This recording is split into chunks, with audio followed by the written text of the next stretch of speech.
Veja que interessante, nós estamos no capítulo 3 do livro de Daniel. Hoje é dia 2 de março de 2018. No capítulo 1, nós estudamos como o rei Nabucodonosor, ele cerca Jerusalém, ele invade o território do povo de Deus e cerca a cidade de Jerusalém, no ano 605. Aí a gente falou como que o rei, ele traz o povo de Deus em cativeiro para a Babilônia. A gente falou como que também entrou Daniel entre os jovens que foram achados em inteligência, sabedoria, que entrou em cativeiro na terra da Babilônia. Nós falamos sobre como Daniel não quis se contaminar com a comida do rei, com as iguarias da terra babilônica. E no capítulo 2 a gente falou sobre o sonho do rei. Quando o rei Nabucodonosor, ele teve esse sonho, e Daniel, ele consegue não somente interpretar o sonho, mas também dizer o sonho, adivinhar o sonho, falar o sonho que teve e dar a interpretação. Que essa era a reivindicação do rei Nabucodonosor. Como que ele iria acreditar de que o intérprete do sonho estaria falando a verdade? Se ele contasse o sonho. Quer dizer, ele dá uma interpretação sem saber do sonho. Mas Deus revelou o sonho de Nabucodonosor para Daniel e ao mesmo tempo Deus deu a interpretação para Daniel. Daniel passou para Nabucodonosor e Nabucodonosor exaltou Daniel junto com os seus companheiros ali nesse período babilônico. Tudo plano de Deus, tudo projeto de Deus para a vida de Daniel. Assim também, esse estudo, esses ensinamentos, tudo que nós estamos aqui aprendendo é plano de Deus para nos estruturar e nos preparar para o final dos tempos, para o arrebatamento, para a vida eterna. Então, no capítulo 2, nós temos Daniel, ele interpretando e entregando para Nabucodonosor o futuro. Deus mostra essa estátua, cabeça de ouro, peito e braços de prata, cintura e uma parte das coxas de bronze e canelas de ferro misturado com os pés e os dedos de barro. Que aí seria a cronologia, quer dizer, a partir desse sonho que Nabucodonosor teve, a partir do sonho, então iria ser uma contagem agora, uma cronologia de período, de império. Era agora o período babilônico, depois ia ser o período medo-persas, depois seria o período da Grécia, depois seria o período romano, e depois essa pedra que cai derrubando a estátua é a vinda de Cristo, que seria o período do milênio, aonde o Senhor vai reinar com a sua igreja, reinar em toda a face da terra. Aqui no capítulo 3, já é uma parte histórica do livro de Daniel. Essa parte histórica é contando como Nabucodonosor recebeu tudo isso aí, toda essa revelação do que iria acontecer no futuro, recebeu de Daniel. Ele creu nisso, ele se prostrou diante de Daniel, exaltou Daniel e exaltou o Deus de Daniel, mas mesmo assim ele não deu ouvidos à voz de Deus, à palavra de Deus, e ele chega a dar ouvidos aos seus conselheiros, aos que estão ao seu derredor, que é isso que a gente tem que ter todo cuidado com quem está ao nosso redor. O que falam, as mensagens que trazem, os conselhos, né? Ele deu ouvidos e terminou levantando uma estátua de ouro para levar todo o povo da Babilônia a adorar essa estátua de ouro. Agora, como que um rei, um homem inteligente, um homem vivido, um homem nobre, um homem do palácio real, principal do país, não foi sensível à voz de Deus de tudo o que aconteceu no capítulo 2, a revelação de Deus. E no capítulo 3 ele vem e levanta essa estátua de ouro. Desagradou a Deus, Vamos ler então o capítulo 3, e aí eu já irei pular para o capítulo 4, porque são capítulos históricos. Só em você ler a Bíblia, aqui não tem mistério, são histórias, são acontecimentos, são fatos que qualquer um que lê já tem a interpretação. Nesse estudo, nessa preparação para a vida eterna, nós estamos procurando trazer do livro de Daniel justamente os pontos escatológicos, os pontos teológicos, os pontos históricos, as revelações, que são os mistérios, né? E as inspirações. Então aqui no capítulo 3 e o capítulo 4 estarei apenas lendo. Então vamos à leitura. Daniel capítulo 3, a estátua de ouro. O rei Nabucodonosor fez uma estátua de ouro, cuja altura era de 60 côvados. Um côvado é equivalente a 44,4 centímetros. É mais ou menos meio metro. Então daí dá para você entender de que esses 60 côvados é a cerca quase 30 metros de altura, né? Só é pensar em meio metro. E a sua largura era de 6 côvados. Então a largura da estátua era cerca de 3 metros. Levantou-a no campo de Dura, na província de Babilônia. Então o rei Nabucodonosor mandou reunir os príncipes, os prefeitos, governadores, conselheiros, tesoureiros, os juízes, os capitães e todos os oficiais das províncias para que viessem à consagração da estátua que o rei Nabucodonosor tinha levantado. Então se reuniram os príncipes, os prefeitos, governadores, capitães, os juízes e os tesoureiros, conselheiros e todos os oficiais das províncias e consagraram a estátua do rei que o rei Nabucodonosor tinha levantado e estava em pé diante da imagem que Nabucodonosor tinha levantado.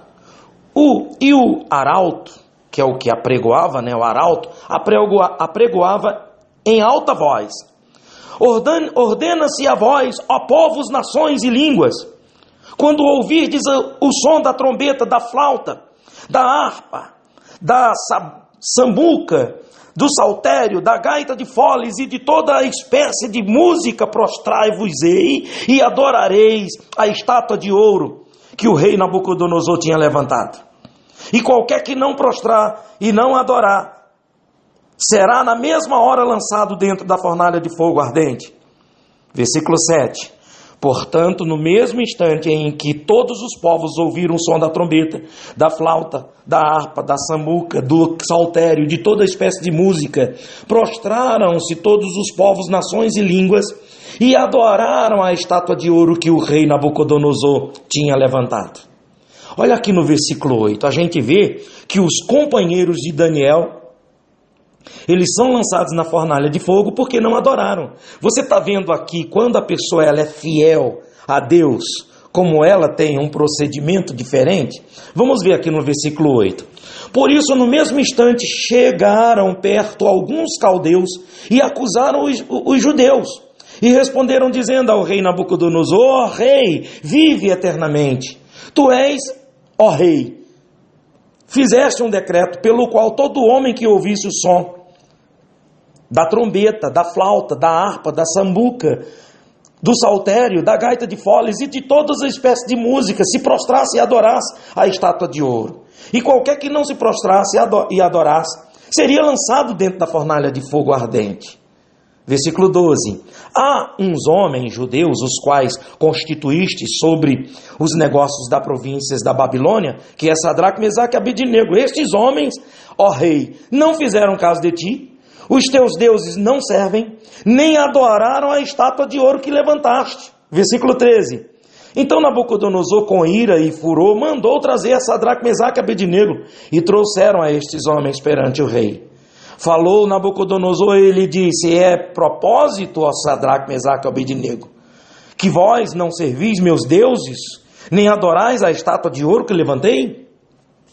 Agora, pois, versículo 15, agora, pois, se estáis prontos, quando ouvirdes o som da trombeta, da flauta, da harpa de sambuca, do saltério, da gaita de foles e de toda espécie de música, para vos prostrardes e adorardes, e a estátua que fiz. Como é, bom é, né? A estátua que fiz, bom é. Mas se não a adorardes, sereis lançados na mesma hora dentro da fornalha de fogo ardente. E quem é? Olha a pergunta que Nabucodonosor faz para esses homens. E quem é o Deus que vos poderá livrar das minhas mãos? Quer dizer, aqui Nabucodonosor já se esquece do Deus de Daniel do capítulo 2.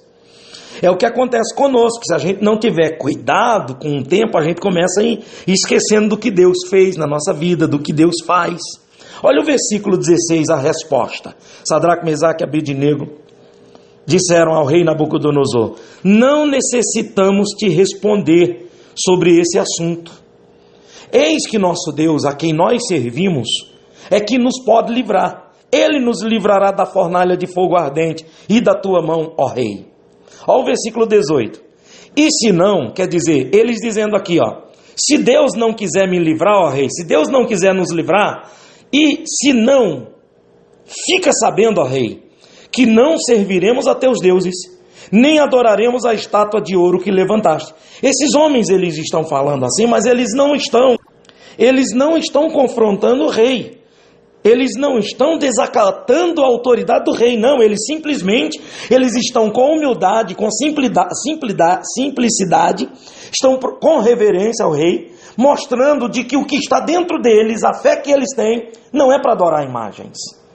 Isso não é um confronto contra o Senhor, ó rei, mas é contra esses costumes. Nós não vamos adorar, porque está escrito não adorará, Senhor, as imagens, certo? Olha o versículo 19. Então Nabucodonosor se encheu de furor e mudou-se o aspecto do seu semblante contra Sadraque, Mesaque e Abednego, e falou e ordenou que a fornalha se aquecesse 7 vezes mais. Quer dizer, não era somente para acender a fornalha, era para acender 7 vezes mais lenha, 7 vezes mais fogo do que se costumava aquecer. Versículo 20. E ordenou aos homens mais poderosos que estavam no seu exército que atassem, que amarrassem a Sadraque, Mesaque e Abednego para lançarem na fornalha de fogo ardente. Versículo 21. Então estes homens foram atados, vestidos com as suas roupas, suas túnicas e seus chapéus, e demais roupas foram lançados na fornalha de fogo ardente. Quer dizer, eles amarraram no corpo deles não somente as roupas, mas chapéus, palha, coisa para pegar fogo mais rápido no corpo desses servos de Deus. Versículo 22. E porque a palavra do rei era urgente, e a fornalha estava sobremaneira quente, a chama de fogo matou aqueles homens que carregaram a Sadraque, Mesaque e Abednego. Você vê, os homens que levaram Sadraque, Mesaque e Abednego até a boca da fornalha morreram. Olha o versículo 23.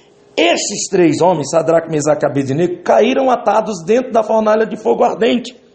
Então o rei Nabucodonosor se espantou e se levantou depressa, falou dizendo aos seus conselheiros: não lançamos nós dentro do fogo 3 homens atados, amarrados?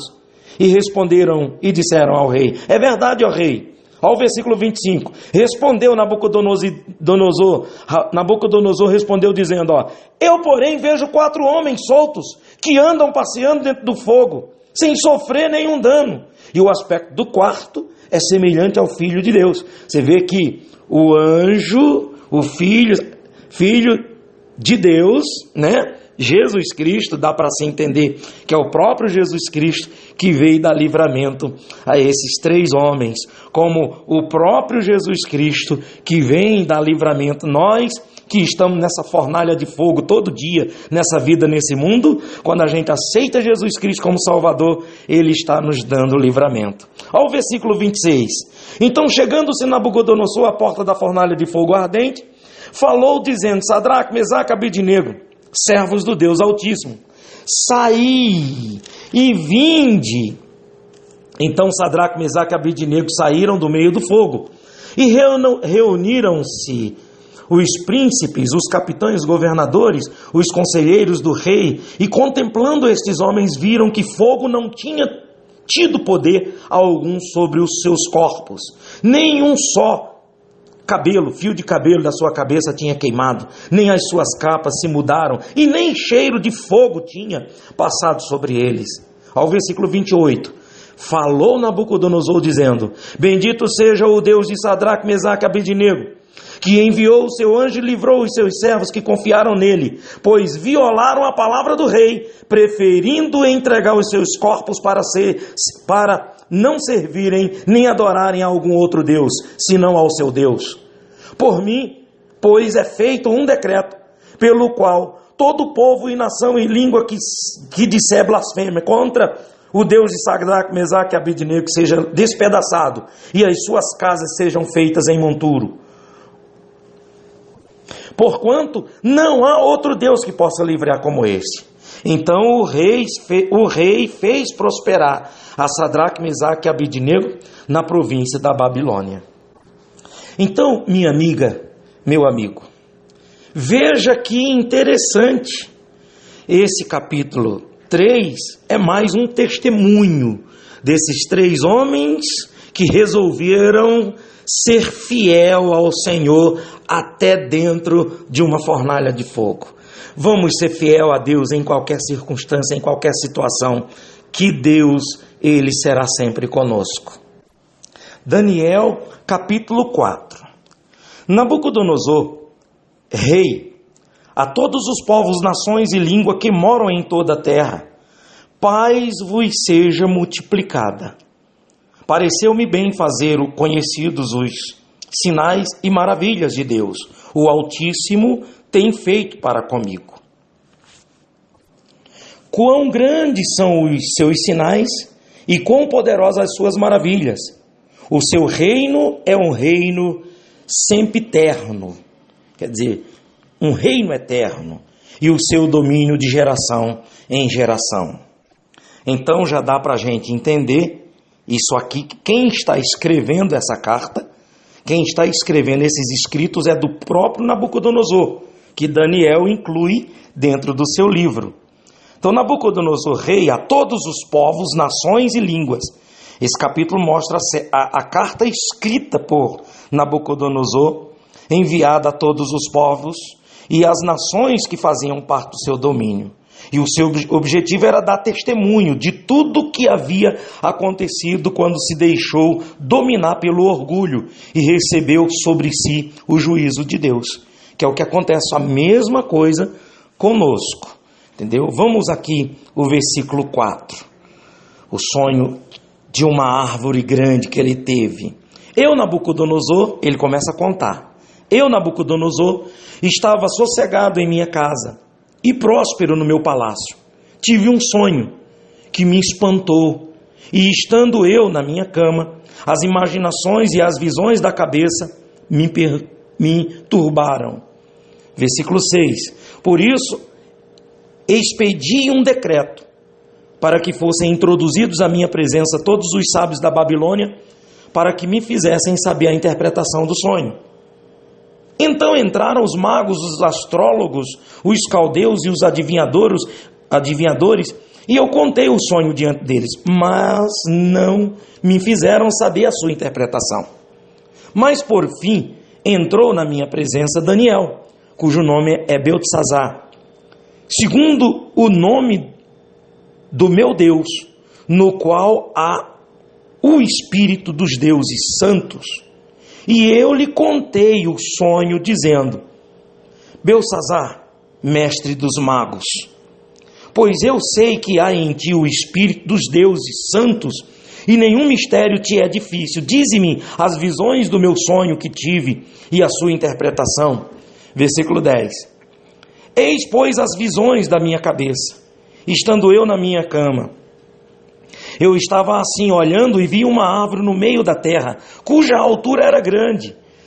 Crescia esta árvore e se fazia forte, de maneira que a sua altura chegava até ao céu, e era vista até aos confins da terra. Versículo 12. Sua folhagem era formosa, e o seu fruto abundante, e havia nela sustento para todos. Debaixo dela os animais do campo achavam sombra, e as aves do céu faziam morada nos seus ramos, e toda a carne se mantinha dela. Estava vendo isso nas visões da minha cabeça, estando eu na minha cama, e eis que um vigia, um santo, descia do céu, clamando fortemente, dizendo assim: derrubai a árvore e cortai-lhe os ramos, sacudi as folhas, espalhai seu fruto, afugentem-se os animais debaixo dela e as aves dos seus ramos.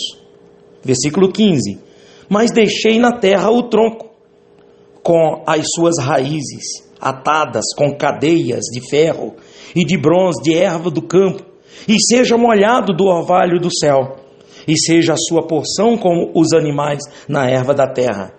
Seja mudado o seu coração, para que não seja mais coração de homem, e lhe seja dado coração de animal, e passem sobre ele 7 tempos. 7 tempos, 7 anos. Esta sentença é por decreto dos vigias, quer dizer, dos anjos. E esta ordem por mandado dos santos, a fim de que conheçam os viventes que o Altíssimo tem domínio sobre os reinos dos homens e o dá a quem quer, e até aos mais humildes dos homens constitui sobre ele. Este sonho eu, rei Nabucodonosor, vi. Tu, pois, Beltsazar, dize-me. Tu, pois, Beltsazar, dize a interpretação, porque todos os sábios do reino não me puderam fazer-me saber sua interpretação, mas tu podes, pois há em ti o Espírito dos deuses santos. Versículo 19. Então Daniel, cujo nome era Beltsazar, esteve atônito por 1 hora, e os seus pensamentos o turbavam. Falou, pois, o rei, dizendo: Beltsazar, não te espante o sonho, nem a sua interpretação. Respondeu Beltsazar, dizendo: Senhor meu, seja o sonho contra os que te têm ódio, e a sua interpretação aos teus inimigos. Versículo 20. A árvore que viste, que cresceu e se fez forte, cuja altura chega até ao céu, e que foi vista por toda a terra, cuja folhagem era formosa, e o seu fruto abundante, e em que para todos havia sustento, debaixo da qual moravam os animais do campo, e cujos ramos habitavam as aves do céu. Essa árvore és tu, ó rei. Versículo 22.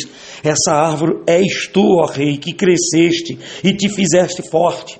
A tua grandeza cresceu e chegou até o céu, e o teu domínio até a extremidade da terra. Versículo 23. E quanto ao que viu o rei, um vigia, um santo que descia do céu e dizia: cortai a árvore e destruía, mas o tronco com as suas raízes deixai na terra, e atada com cadeias de ferro e de bronze na erva do campo, e seja molhado no orvalho do céu, e a sua porção seja com os animais do campo, até que passem sobre ele 7 anos, 7 tempos. Esta é a interpretação, ó rei, e este é o decreto do Altíssimo. É o próprio Deus que está determinando, ó rei, que virá sobre ti, ó rei, meu Senhor. Serás tirado dentre os homens, e a tua morada será com os animais do campo, e te farão comer erva como os bois, e serás molhado no orvalho do céu, e passar-se-ão 7 tempos por cima de ti, até que conheças que o Altíssimo tem domínio sobre o reino dos homens, e o dá a quem quer. Versículo 26. E quanto ao que foi falado, que deixassem o tronco com as raízes da árvore, o teu reino voltará para ti, depois que tiveres conhecido que o céu reina, que quem reina é Deus do céu, né? Versículo 27. Portanto, ó rei, aceita meu conselho e põe fim aos teus pecados, praticando a justiça e as tuas iniquidades, usando de misericórdia com os pobres, pois talvez se prolongue a sua tranquilidade. Eu quero só fazer uma pergunta para vocês. O rei Nabucodonosor deu ouvidos? A voz de Daniel, a interpretação, não deu ouvidos. É o que está acontecendo, a mesma coisa nos dias de hoje. A gente está falando sobre o arrebatamento, a gente está falando sobre a vida eterna, que Jesus está voltando. A gente está mostrando os mistérios de Deus, mostrando para as pessoas que Jesus está voltando, mas as pessoas estão endurecendo o coração e não estão dando ouvidos à voz de Deus. Vamos aqui para o versículo 28, olha o que aconteceu. Ao título, a loucura do rei. Todas essas coisas vieram sobre o rei Nabucodonosor. Ao fim de 12 meses, quando passeava no palácio real da Babilônia, quer dizer, depois de um ano, né? Estava ele passeando no palácio da Babilônia, olhando lá o jardim. Olha aqui o versículo 30. Falou o rei dizendo: não é esta a grande Babilônia que eu edifiquei, ó o orgulho, para a casa real, com a força do meu poder e para a glória da minha magnificência? Minha amiga, meu amigo, a gente tem que vencer nosso orgulho. A gente tem que reconhecer que Jesus Cristo é o Senhor. Olha o versículo 31. Ainda estava a palavra na boca do rei, quando caiu uma voz do céu. A ti se diz, ó rei Nabucodonosor, passou de ti o reino, e serás tirado dentre os homens, e a tua morada será com os animais do campo. Far-te-ão comer erva como os bois, e passar-se-ão 7 tempos sobre ti, até que conheças que o Altíssimo domina sobre o reino dos homens e o dá a quem quer. Na mesma hora se cumpriu a palavra sobre Nabucodonosor, e foi tirado dentre os homens, e comia erva como os bois, e o seu corpo foi molhado do orvalho do céu, até que cresceu pelo como as penas da águia, e as suas unhas como as das aves. Mas ao fim daqueles dias, eu, Nabucodonosor, levantei os meus olhos ao céu, e tornei-me a vir o entendimento, e eu bendisse o Altíssimo, e louvei e glorifiquei ao que vive para sempre, cujo domínio é um domínio sempiterno, e cujo reino é de geração em geração. E todos os moradores da terra são reputados em nada, e segundo a sua vontade ele opera com o exército do céu, e os moradores da terra, não há quem possa estorvar a sua mão e lhe diga: que fazes? Versículo 36, no mesmo tempo tornou a mim o meu entendimento, e para a dignidade do meu reino tornou-me a minha majestade e o meu resplendor. E busquei-me os meus conselheiros e os meus senhores, e fui restabelecido no meu reino, e a minha glória foi aumentada. Olha o versículo 27, o último versículo, presta atenção. Agora, pois, eu, Nabucodonosor, louvo, exalto e glorifico o Rei do céu, porque todas as suas obras são verdade, e os seus caminhos juízo, e pode humilhar aos que andam na soberba. Está vendo, minha amiga, meu amigo, o exemplo de Nabucodonosor, o que Deus fez com Nabucodonosor? É muito fácil a gente olhar para Nabucodonosor, ver a história de Nabucodonosor e ver aquele rei prepotente, arrogante, que matava, que perseguiu os judeus, que levou os judeus em cativeiro, que escravizou o povo de Deus, e apontar para ele: não presta. Mas aí, ao mesmo tempo, a gente tem que olhar para nós, porque Deus avisou para Nabucodonosor, Deus usou Daniel para interpretar seus sonhos, trazer a mensagem e dizer o que iria acontecer. Aqui está a escatologia de Nabucodonosor. Escatologia significa estudar o final dos tempos, é estudo do fim dos tempos. E Deus revelou para Daniel, Daniel revelou para Nabucodonosor, mas Nabucodonosor endureceu sua cerviz, endureceu seu coração, seu entendimento, mas não quis entender. Conclusão, ficou louco. Olha o que aconteceu. É a mesma coisa que pode acontecer comigo e contigo, se nós não dermos ouvidos a essas revelações, esses mistérios que o Senhor está revelando para nós, nesse estudo preparatório para a vida eterna. Minha amiga, meu amigo, vamos ficar atentos. Porque se Deus não poupou sequer os judeus, não poupou Nabucodonosor e não poupou ninguém, Ele também não nos poupará se a gente endurecer o coração. Então que Deus nos dê um coração quebrantado, um coração simples, um coração sensível à voz de Deus, para que nós possamos estar preparados para a vida eterna. Que Deus abençoe a todos, em nome de Jesus.